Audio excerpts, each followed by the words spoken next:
What title would you give yourself? Why would I even give myself a title? I would say that I am a student and will remain that until I close my eyes and I'm assigned to my next assignment, I call it. The idea is that if you're a teacher and you're now going to be passed the torch, your father is going to pass the torch to you as I passed it to your father. What happens is that if you really think it's about you, don't get into it. And a lot of the young brothers and sisters out there are going for the notoriety, the 15 minutes of fame. They're going because they have the camera and they can now get clicks for monies and stuff.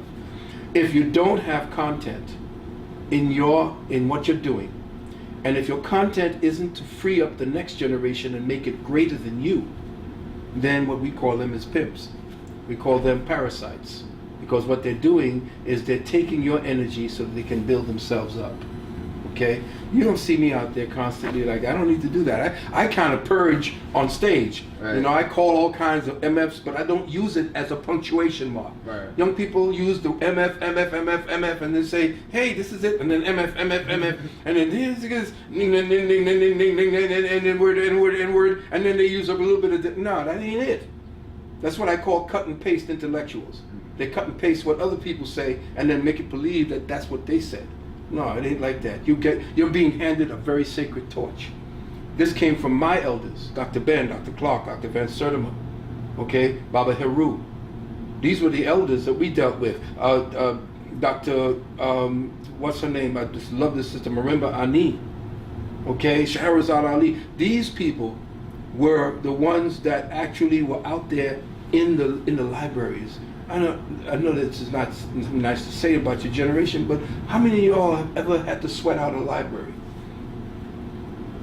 Now that the computer is up, you know, the library contains something. When you're using a book, there's a whole other part of your brain that develops when you're reading, and you're learning the words, and you're understanding the mind of the author. Right. When you're taking pictures and you're looking at pictures, which is what the generation is into today, it shuts down a part of your brain. You're going into alpha mode now, which is, there's no filter. That's what movies do, and that's what they do with pictures. Pictures take away your filter and goes directly to your subconscious. When you're reading, you're in control of what it is those words mean to you. You're assigning the meaning, not someone else. And so when you're looking at a book and you're reading a book, your mind begins to develop both sides. The brain begins to go into the right brain and begins to think of all the variables and meaning. The left brain is just computing information in order to justify what it is that it's reading. Okay, am I reading the right sentence in the right context? But now you have both sides of the brain working. Okay, and that's the secret to your even the younger ones. Do not have your children looking at TV or playing with computers before the age of 7. Why? Because the brain is a holographic imaging instrument. It needs both sides working. In today's youth, there's only one side working of the brain being developed, and it's doing this. Why? It's causing your brain to start hitting up with neurons, firing constantly, so that you can make sure that you keep up with it. Now you take that same mind and you go into a classroom where the teacher says, okay, well everybody please sit down and let's turn to page. The brain is doing this, right, and it's like, you know, okay, hurry up teacher, let me know what it is, give me my next shot of stimulation. Right. That's what they're doing to us. They're dumbing us down by accelerating us up. And we cannot filter out any of the information they're giving so that you just become a download machine. It's downloading information not only in the pictures, but what's behind the pictures. So what I would say to your young people is, we would never, and if I had the schooling and I had a city, I would never expose the children to anything that did not have a one-to-one physical and interpersonal relationship with.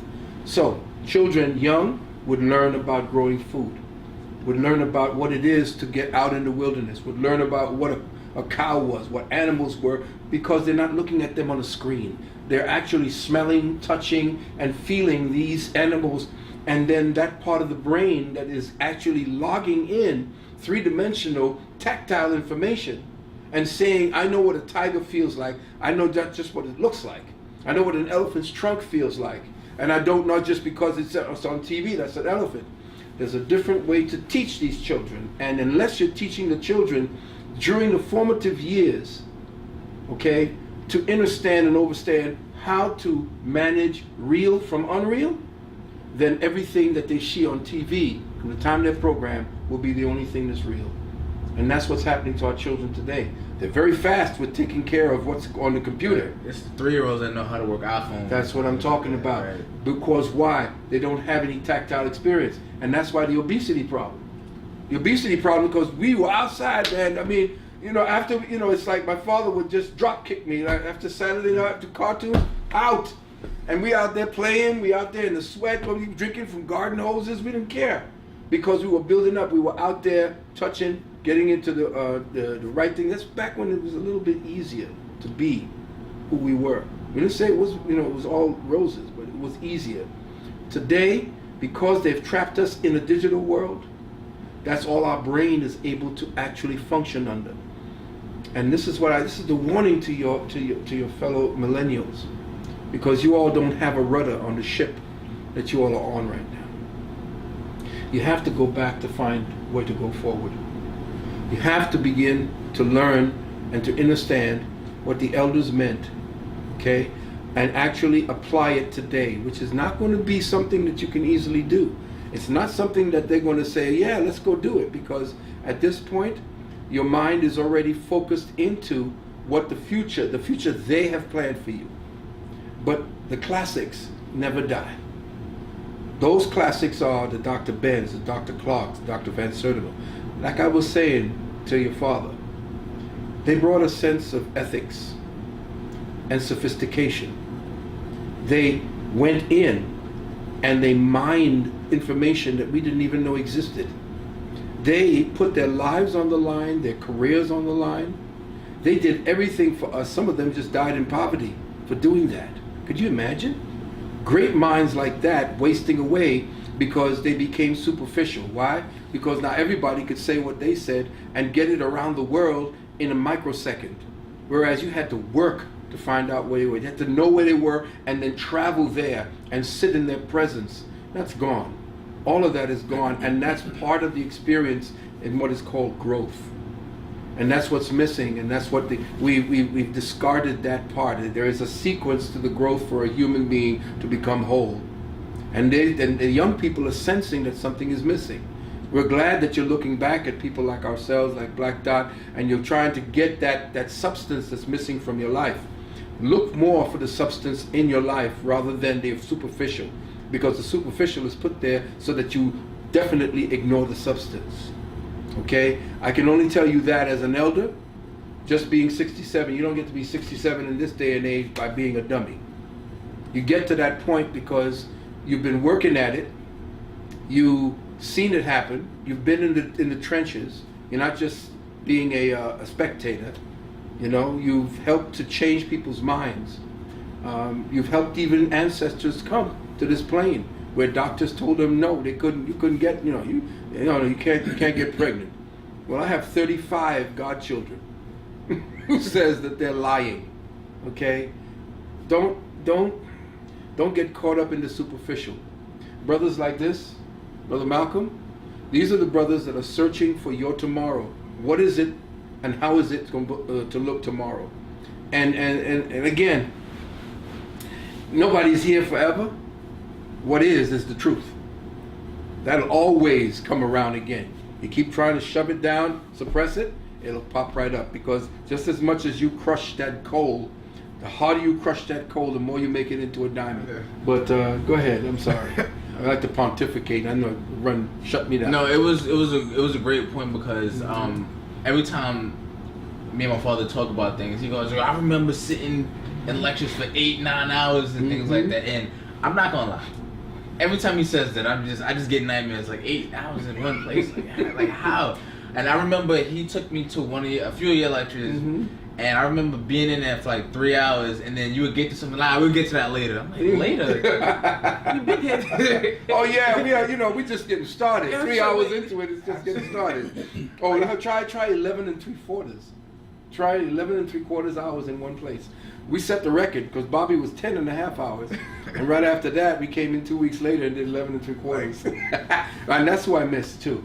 One of your better elders, one of your more powerful elders is Bobby Hemmett. And one of those also was going before us.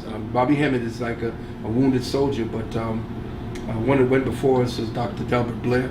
Yes. And so we had some great soldiers out there that were fighting in the front lines. I'm just one who's pretty much coming in as a strategist to teach you what it is the enemy is like, how the different tactics are used to undermine your ability to deal with critical thinking and so forth. That's all I'm here to do. I'm just here to point the way. I'm not here to lead and put the sword out front, because too many times I've done that and I look behind, ain't nobody there. Okay? And that's how we have to do it. We have to do it where the young people, when the soldiers, we were out there. We were out there one time, out there banging the streets, passing out flyers before you had your texting and all that. We was out there with paper, handing out stuff. The war's changed. It's become more sophisticated, so we have to change and become more sophisticated in the countermeasures we use. When in your life, like growing up, when did you come? Like, what was that moment that you came into consciousness? Great question. Almost died. Well, I died once, and I know that's something that people don't really want to hear about it. When I was 7, and that's another story. But at 19, going into 19th year, I was suffering from a condition based on me being vaccinated. I was super vaccinated back in the West Indies because they believed in that. And that crippled me, one of my parts of my body, and I'm not going to tell anybody that. But what happened was, I got crippled. I was on my way home, and I got an attack. And I was on one knee, hanging onto the fence, a block away from my house on Carroll Street. And I said to myself, okay, if I can get up and just die on my porch, I'll be all right. But if I can live through this, I promise that I will teach and I will give to the people what it is that I've learned. And as soon as that happened, it wasn't more than a month later that I was turned on by someone. I could always try to remember who it was, but they told me about a man named Kanya Kakumba, who had a tree of life on 125th Street and Lenox Avenue. It was called University at the corner of Lenox Avenue, UCLA. Oh, wow. UCLA, New York, we call it. And in there were books, and being raised in Obia when I was young in Trinidad. Because, light skin, still Trinidadian. You hear that? All right. But when I heard about this bookstore and I went in for the first time and met him, I met with somebody who was a Wall Street stockbroker, right, who gave it all up and turned into this book and had this place. And every day I could get my coins together to travel up to Manhattan, I was there. And I read books, copious books, and you wouldn't believe it. I even took a course in speed reading. Ended up reading 3,500 books. Wow. Right? Of course, the speed reading, it helped. But then there were certain books I didn't want to speed read. I just wanted to that kind of marinate and savor. You don't want to stuff food down your mouth. You want to savor it. So from that point forward, I healed myself of that. You wouldn't believe it. And I did it. And then from that point, my mother and my father, bless them, they're now transitioned to the realm of the ancestors. And I remember coming back home after traveling, being a musician and all that crazy stuff. And I said, I don't want to be in the world anymore to them. And they said, well, you could stay here. My father went back to the West Indies, my mother stayed, and I stayed in the basement. And every day in that basement, I was reading another book, even though I didn't finish it. And at times when I fell asleep on the floor reading, and wherever my head was at the time I woke, that was the book I read. So I was in the middle of it all. I was being prepared for something. Right. And, I didn't know what it was. But then after a while, when it would get warm, I would go out 6 o'clock in the morning when it was bright and it looked like the sun was coming up. And I would sit on the porch, you know what it looks like, in Carroll Street, and people would be walking by to their work, and I would be saying, hey, how you doing? So how you feeling? They say, well, I got a little something, well, my back hurts and so forth. So I would say, well, try this, try that. And sure enough, as they were walking by, and they would tell me, they would say, yeah, that worked, man. I said, maybe this is what it is I gave a promise to. So I gave up pretty much everything. The music business kind of died. People were robbing our music, stole it. A lot of times we were sabotaged. We had big deals getting ready to happen, and then it would crash. And I would say, well, God, we're right there. What happened? Well, that's not what I was supposed to be doing. So what happened? I began to do the work and talk to people. And then I met with someone back then who, after my first wife had gone, we had split. Then I met with Queen Afua. And she had her place on Nostrand Avenue. And so we began working together for a while, business-wise, and then eventually, we married. But that's when we began building it up because I knew Gary Bird, and I had somebody who knew Gary Bird, and we began going on the radio. And then Gary Bird used to be pushing us out there. And before we knew it, we had all of Harlem, we had all of Brooklyn, everybody would be coming to the Heal Thyself Center. And we would be throwing down with our conscious, things. But then after that, she and I split, and then we had it over in my home on Carroll Street. And somebody put out that AIDS was coming. AIDS was this and HIV was that. So after I told them that was a hoax, and they kicked me off of LIB. And after they kicked me off of LIB, I said, well, you know what? People need to know. And that's when, in 1989. I started something called the Gathering of the Masters. And from 1989 to 1997, those years, we put on what actually became the conscious community. Because that's where we introduced Bobby Hemmett. Bobby Hemmett was introduced into Brooklyn, New York, through the Gatherings of the Masters. See, I'm giving you all a little bit of history now, and your father knows what time it is. And then that began to grow because people began coming in and say, could we film? Could we film? And it was Bert. Remember Bert? Sister Bert. Sister Bert Lockett. She was one of the first people to chronicle the conscious community, the real one. Not this perpetrating nonsense you see out here. The real one, the one that started it. So she's the one who actually did the work on doing that. And then Minister Clemson Brown was doing the conscious community from the elders' side. From the Dr. Benz, the Dr. Clark. He has the greatest collection, what would be the Alexandrian Library of our indigenous, black, whatever you want to call us, African, American, whatever. He has film that would be the Alexandrian Library. I went down in his basement. Every part of his basement is stacked with film of the great peoples and places he's traveled to listen to people. And so these are the people that I nurtured myself on.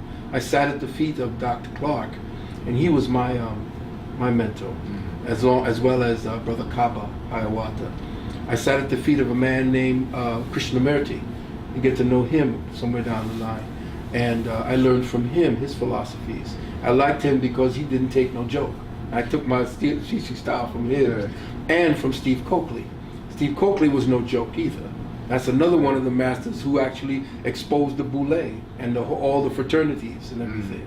So, there's a rich heritage that a lot of the superficial chroniclers who are doing what you're doing, but turning it into this circus.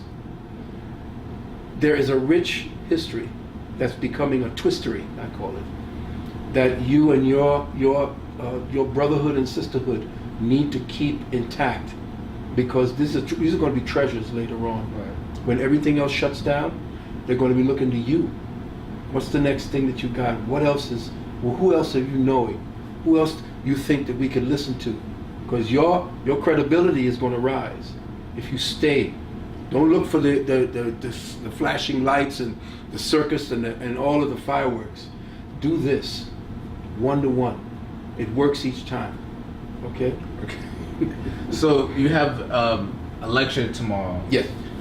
On transhumanism. Do you a sneak peek of what is what that is going to entail for the people? Well, again, as I said in many of my other lectures, that because this is part 2. Yes, part 2. Right. And my father told me he was at part 1. Oh yeah, it was legendary. Yeah. So. Well, give thanks. What happens is that I find that my work is to provide the necessary countermeasures in the way of language and semantics, and through semiotics, which is symbolism, with the PowerPoints. That's my semiotic contribution to the semantics that I add to that picture. What I want to do is, I find that as I go along, a lot of brothers and sisters who contact me say, I don't know what, they say this, they're saying this, and they're doing this, she's doing this, he's doing this, he's saying this, she's saying this, but they don't have a countermeasure. They don't know what to say back to shut down that argument. Because these arguments that tend to do more to undermine us as a people, there's no one that has studied the backstory that gives them the legitimacy for what they're talking about. There are many people, and this is the information does not just belong to us. It doesn't belong to black, white, blue, yellow, green, or whatever. The truth is out there, and the thing is that there are people representing it to some extent. There are people representing it to the rawest extent, and there are people who don't want to represent it at all. They want to represent what they think is the truth.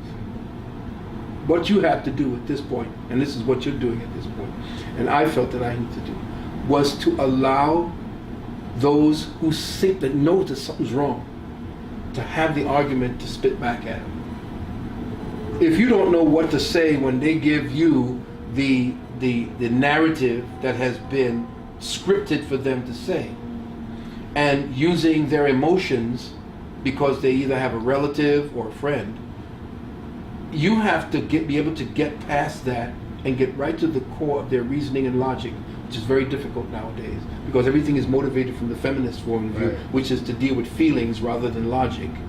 See, and feminism has its own type of logic that's based upon, some kind of twisted thinking based on some kind of twisted feeling, and they don't see it that way. And the most dangerous person is the one who thinks that they know exactly what it is feminism is, or what transgenderism is, and they'll be like rabid dogs to actually just go sick them. And so they'll just give you the narrative, and with enough money and enough people who's saying, you're so intolerant, you're just a bigot, and then all the words they created. Homophobic, transphobic. These are words that they created in order to give themselves validity and to protect their own perversity. Well, I have words that I'm going to introduce tomorrow. Okay? Words I coined. And I even have definition, noun, pronoun. So as if they can create them, why can't we? Right. And that's what I think teachers need to do nowadays. I know that there are brothers out there like, what is it? No, not hetero, straight black pride. Straight black pride. They have to develop a counter language.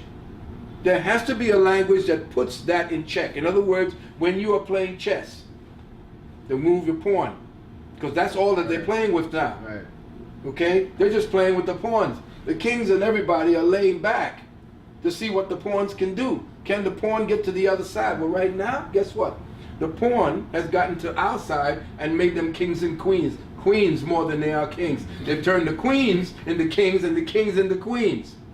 Why? Because the pawns are back there now and they're supporting that madness.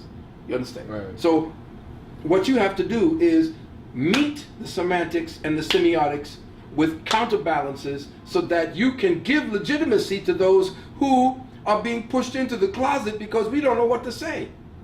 They're taking your jobs and they're threatening you. They're doing all this. Okay, you're supposed to be all about tolerance. Yet still, you can't tolerate me telling you I don't think that you're so-and-so.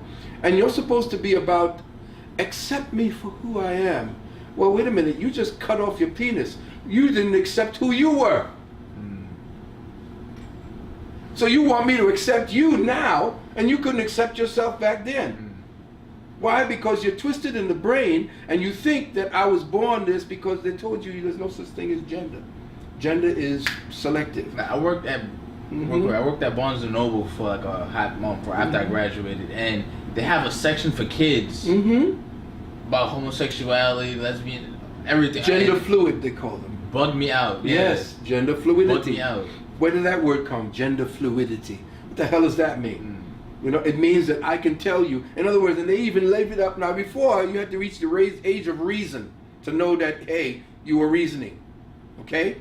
Now you could be 3 years old and they tell you, well, I knew, this is a dude now, a young boy, about 12, 13, I knew I was a woman, a girl, at the age of 3. What? You didn't even reach the age of reason yet. And yet still you knew? My son, Amen, at one time, at 1.5, 2 years of age, when he began to walk, he put on one of his mother's shoes and one of my shoes and was trying to walk on them, negotiating. I think he was 2. And I almost fell down. I had to catch him halfway on the steps. That means he was either bi or straight. No. He's 2 or 3 years of age. And how do you say that you're the one, and this is what they call projection in psychiatry, when you're psychotic. They call it cognitive dissonance, which is what white people suffer from. Right. But they also call projection, and the way they put all their sicknesses on other people so they could dehumanize them and therefore say, see, it's your problem, not mine.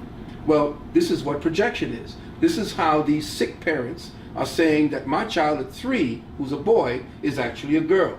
You're projecting that, which is your sickness, onto the child, who's a blank slate that follows your orders.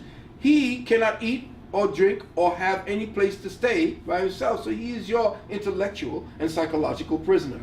So now you're telling me as a woman, because this is what lesbians are doing today, they're adopting little boys and raising them as little girls. They're actually mutilating them and castrating them and changing them into the, hey, listen, don't be angry with me. This is what's happening.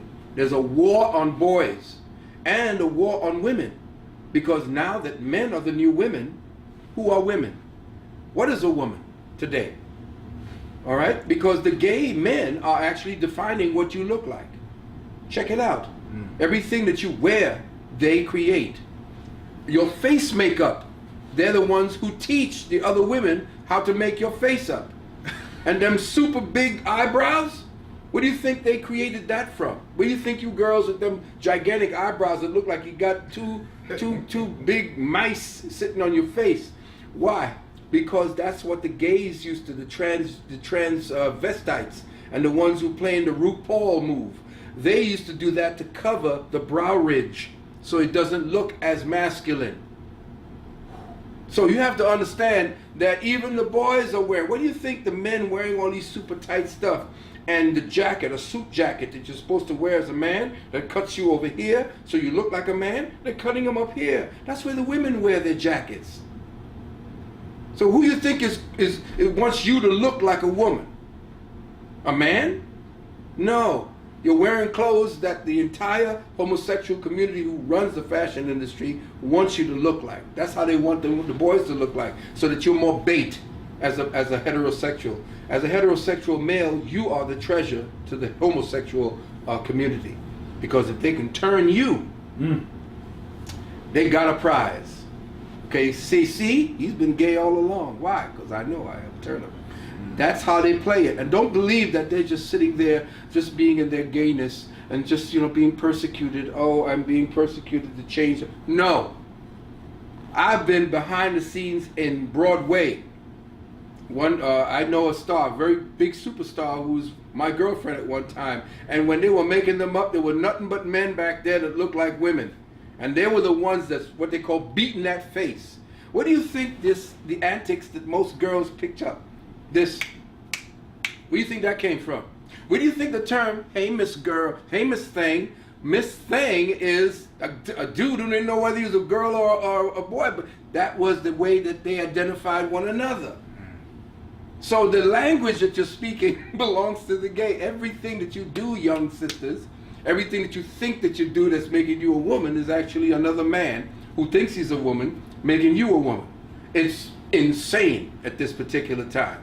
But know that things are ab ordo ab chaos. We need the chaos in order to create the order that we want, the so-called New World Order. But again, this ain't preaching hate. I'm talking about you all who are in that community that's imposing yourself on us and telling us, like it or not, this is who we're going to be. Well, I look at it this way. A picture is worth 1,000 words. So if you're a man coming up in a skirt with high heels, looking at me and saying I'm supposed to look at you like that, and you're dressing like a woman because you're gender fluid, then I'm going to say, if you come at me and cross me, I'm not going to have anything to do with you. And it has nothing to do with me hating you. It's just that how could I hate, as a doctor for myself, how could I hate someone who's sick? How could I hate someone who has a problem with their mental, their chemistry and their psychology? I can't hate you. I cannot bring myself to hate, because that's superfluous energy. That's a waste of energy. I can't hate. But what I can do is critique and take my reasoning, my logic, my critical thinking into every case that I look at. I don't hate you.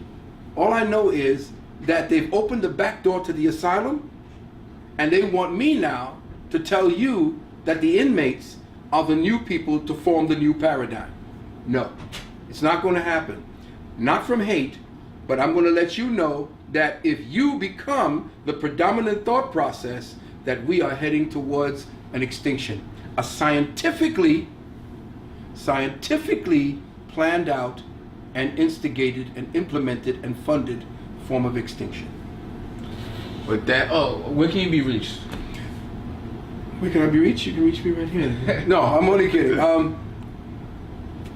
Well, if we have certain services that we can help you with.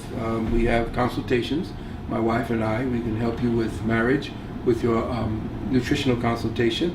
We have 2 schools, one for adults and one for children. We have the University of Commission Sciences for men and women, and we have the Institute for Self-Mastery for children 7 years of age, all the way up to high school. We definitely teach at home. We were the first to introduce this particular paradigm. We would like you all to join us for the children, because I know that people are dropping out. They don't want their children being taught that nonsense that we just spoke about. So the best thing to do is to call us at 800-847-1291. I guess you could put that up at the time. Yes, the University of Commission Sciences, Dr. Philip Valentine, Dr. Nalani Valentine, at area code 800-847-1291. And we also do the vaccination exemption packages. We were the first in our community to do this and to create a vaccination exemption package for educating parents against the vaccination paradigm. And we went into court 3 times with our paperwork and won 3 times in New York. And we were the first to actually put together a formal set of paperwork throughout the country. And now we see it everywhere. In our own indigenous community, we did that. There were others that were out there trying to teach people about it, but nobody to actually put the package together so that they can have a countermeasure to the nonsense that the school system and every other system that's out there that want to attack your child has been given to us. So again, 800-847-1291. And I want you all to do this. Support this brother, okay? He's going to be one of the treasures for you all. When the time comes and you all ain't got no answers, you're going to be trying to find a leader that's going to be telling you all the definite truth. Here he is. All right? Take that to the bank, but don't deposit it. Okay? Keep it to yourself. Put it into something that's going to appreciate. Because banks are going down. But that's another story. Thank you so much. This has been an honor. Thank you very much. My pleasure, brother. It's Urban X TV. Peace.